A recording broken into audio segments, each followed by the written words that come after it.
बिस्मिल्लाहिर्रहमानिर्रहीम। अस्सलाम वालेकुम। Class second year physics. आज हम स्टार्ट करेंगे चैप्टर नंबर 18 का topic number 11, comparator as a night switch. तो बच्चों एक बहुत सिंपल सा टॉपिक है।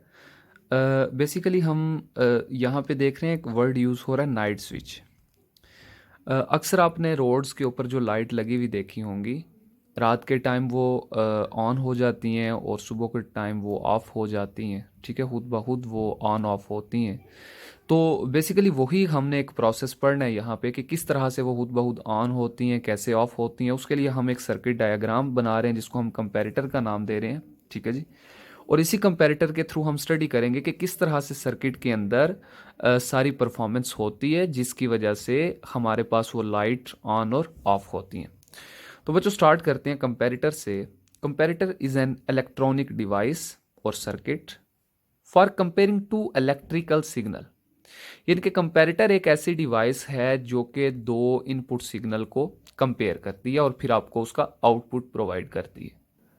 अब हमने ये देखना है कि हमारा आउटपुट कब हमें लाइट को ऑन करके देगा और कब उसको ऑफ करेगा।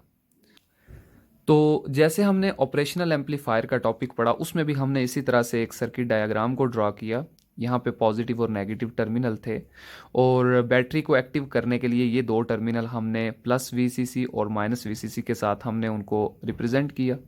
और फिर हमारे पास नेक्स्ट ये हमारे पास एक आउटपुट वोल्टेज जिसको हम वी नॉट के साथ रिप्रेजेंट करेंगे।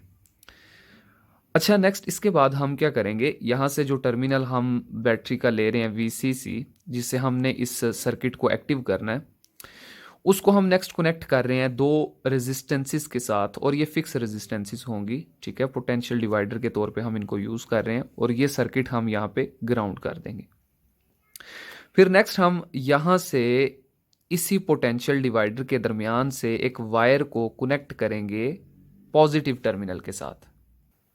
अब हमारे पास जब इस पॉइंट को हम कनेक्ट करेंगे पॉजिटिव टर्मिनल के साथ, तो यहाँ से लेके इस पॉइंट तक जो हमारी वोल्टेज ड्रॉप होगी उसको हम रेफरेंस वोल्टेज का नाम देंगे। ठीक है, और उसको रिप्रेजेंट करेंगे एक फार्मूले के साथ जो आपकी बुक में मेंशन है, V R is equal to R2 over R1 plus R2 multiply V double C के साथ। ये हमारी होगी रेफरेंस वोल्टेज। स्टूडेंट्स, हमें इस इक्वेशन से एक चीज़ ये पता चलती है कि जो हमारा रेफरेंस वोल्टेज है वो रेजिस्टेंसेस के ऊपर डिपेंड कर रहा है। तो अगर रेजिस्टेंस हम कांस्टेंट रखते हैं तो थ्रू आउट हमारे पास वो जो पोटेंशियल हम रेफरेंस पोटेंशियल ले रहे हैं वो भी हमारे पास कांस्टेंट रहेगा। अब हम आते हैं इसके दूसरे फेज की तरफ। उसमें देखें कि हमने यहाँ पे एक और पोटेंशियल डिवाइडर लगाना है। सेम इसी तरह जैसे हमने यहाँ पे एक रेजिस्टेंस R1 ली, एक R2 ली, इसी तरह हम यहाँ पे भी एक रेजिस्टेंस ले रहे हैं।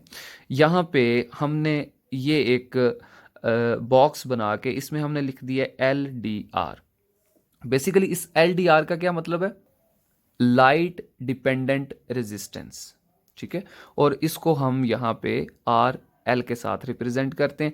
और फिर इसी तरह ये वायर एक आ रही है, ये वायर जो आ रही है ये इस वायर के साथ कनेक्ट नहीं है। इस वायर को हमने इसीलिए जंप करवाया यहाँ से कि ये जो वायर है ये डायरेक्ट आगे इस रेजिस्टेंस के साथ अटैच है जो कि यहाँ पे R3 के साथ अटैच है।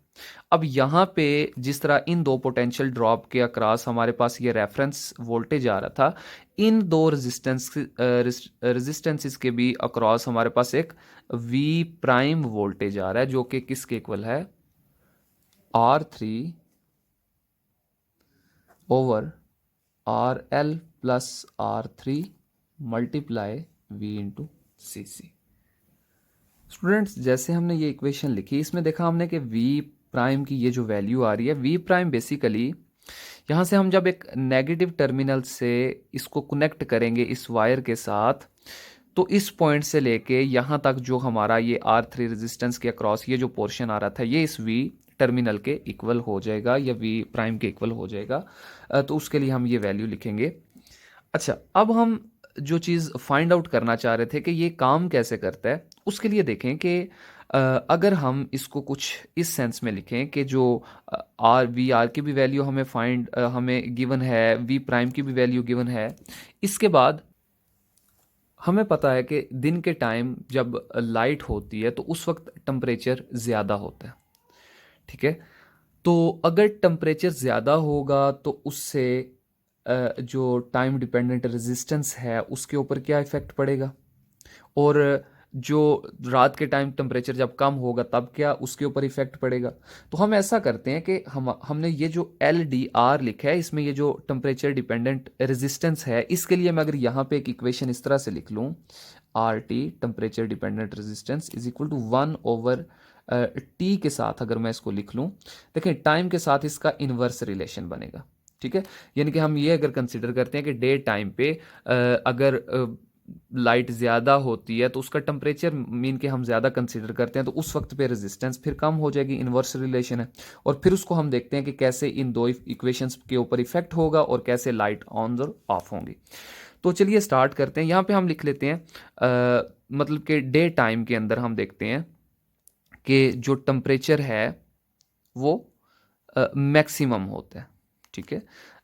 डे टाइम पे टेम्परेचर है जो वो मैक्सिमम होता है, और उस मैक्सिमम टेम्परेचर की वजह से क्या होता है कि ये जो हम इक्वेशन लिखते हैं R T is equal to 1/T, temperature अगर बढ़ रहा है तो रेजिस्टेंस कम होगी, आर टी रेजिस्टेंस, ठीक है।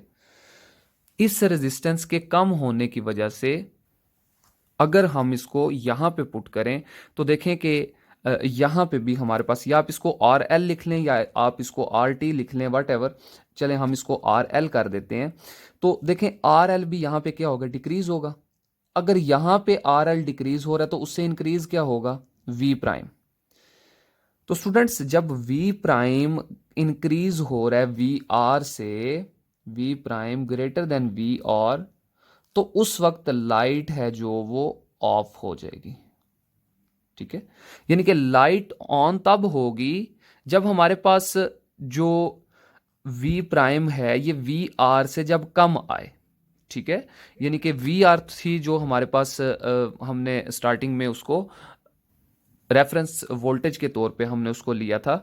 तो जब देखें ये हमारे पास जो बैटरी का पॉजिटिव टर्मिनल है, जब ये हमारे पास रेफरेंस वोल्टेज के साथ कनेक्ट होगा, और अगर हमारे पास इसका रिजल्टेंट है जो वो कुछ इस फॉर्म में बनेगा कि अगर V not greater than V R आता है तो हमारा जो वी आउटपुट आएगा वो माइनस वी सी सी के इक्वल होगा और लाइट्स ऑफ रहेंगी। लेकिन अब अगर हम नाइट की बात करते हैं, ठीक है, नाइट टाइम पे आपको पता है टेम्परेचर मिनिमाइज हो जाता है, ठीक है। और अगर टेम्परेचर मिनिमाइज होता है, और इस इक्वेशन को दोबारा से हम ऐसे लिखते हैं, तो टेम्परेचर के मिनिमाइज होने से रेजिस्टेंस बढ़ जाएगी। तो अगर यहाँ पे रेजिस्टेंस बढ़ जाती है तो उसकी वजह से वी प्राइम जो वोल्टेज है वो कम हो जाएगा, और अगर वी प्राइम वोल्टेज कम हो जाता है रेफरेंस वोल्टेज से, तो हमारे पास जो आउटपुट आएगा वो आएगा V naught is equal to plus V C C. और जब ये कंडीशन हमारे पास आएगी लाइट्स तभी ऑन हो जाएंगी, क्योंकि उस टाइम पे जो रेजिस्टेंस का इफेक्ट है वो हमारे पास, अभी हमने देखा कि रेजिस्टेंस जब ये आर एल रेजिस्टेंस बढ़ जाएगी तो उसकी वजह से हमारे पास वी प्राइम की वैल्यू कम होगी, जिसकी वजह से वी आर की वैल्यू बढ़ेगी, और वी आर यानी कि रेफरेंस वोल्टेज जब बढ़ेगा जो कि कनेक्ट है बैटरी के पॉजिटिव टर्मिनल से, उस टाइम पे लाइट्स ऑन हो जाएंगी, अदरवाइज जो लाइट है वो ऑफ रहेंगी। तो आई होप सो कि आपको बहुत अच्छी तरह से ये समझ आया होगा। थोड़ी सी जो इसकी सर्किट डायग्राम है उस पर थोड़ा सा आप अगर फोकस करें, सर्किट डायग्राम को 1-2 दफ़ा खुद ड्रा करें, और उसके बाद ये 2 इक्वेशंस आपने लिखनी है, ठीक है। और मैन जो आगे काम है आपका वो ये इक्वेशन लेके चलेगी कि कैसे रेजिस्टेंस टेम्परेचर पे डिपेंडेंट है, और उसी चीज़ को हम आप इसको बेशक टेबल की फॉर्म में लिख लें, ऐसे थोड़ा सा और इजी हो जाएगा आपके लिए। इस तरह से इसको टेबल की फॉर्म में अगर आप लिख लें तो ये थोड़ा और आपके लिए इजी हो जाएगा, और ये फाइनल हमारे पास रिजल्ट आ रहे हैं। तो नेक्स्ट लेक्चर के साथ जल्दी हाजिर होंगे। अल्लाह हाफिज़।